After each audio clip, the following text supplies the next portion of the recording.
बिस्मिल्लाहिर्रहमानिर्रहीम अस्सलाम वालेकुम नाज़रीन। मैं जी एस साकिब 17 अगस्त 2022 का दिन है। तमाम दरियाओं के हवाले से मैं लेटेस्ट अपडेट आपको दे देता हूँ। स्कर्दू पर दरिया सिंध की बात कर लेते हैं। स्कर्दू पर इस वक्त जो पानी का खराज है 1,63,100 है। पी ब्रिज पर 2,52,000, बिशाम पर 2,63,300, तरबेला से जो खराज किया जा रहा है 2,51,800, काबुल दरिया में 54,900, कालाबाग में 2,54,188 क्यूसेक का खराज, चश्मा पर 3,48,371 क्यूसेक, तौसा पर 2,69,215 क्यूसेक और गुड्डू जो है 3,21,000 से बढ़कर अब 3,43,415 क्यूसेक का खराज हो गया और सक्कर पर 2,76,222 क्यूसेक का खराज है और कोटड़ी पर 1,96,325 क्यूसेक है। दरिया झेलम की बात करें तो मंगला पर जो पानी का खराज है वो 9,615 क्यूसेक है। रसूल पर जो आमद है वो 9,000 क्यूसेक का खराज नहीं हो रहा।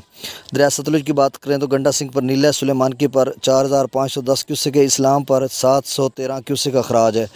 दरिया चनाब की बात करें तो मराला पर इस वक्त पानी का खराज 93,024 क्यूसेक है। खानकी पर 98,610 क्यूसेक, कादराबाद पर 1,08,927 क्यूसेक, त्रिमू बराज पर 71,984 क्यूसेक और पांजनाथ पर 55,862 क्यूसेक का खराज है।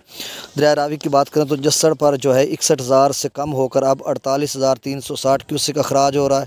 शादरा पर 29,317 क्यूसेक है। बल्लो की पर इजाफा हो गया 10,315 क्यूसेक और सिदनई बराज पर 8,797 क्यूसेक का अखराज किया जा रहा है। तो नाजरीन जस्सड़ पर मैक्सिमम जो है 61,000 क्यूसेक गया था, अब कम होकर 48,000 है। कोई इतनी ख़तरनाक सूरत हाल नहीं है, बस इतना ही है। मैंने सुबह की वीडियो में तजिया 4 बजे आपको दे दिया था और रात को भी दिया था। बहुत शुक्रिया। अब मैं 2 बजे आपको अपडेट करूँगा मुकम्मल तजिए के साथ। शुक्रिया।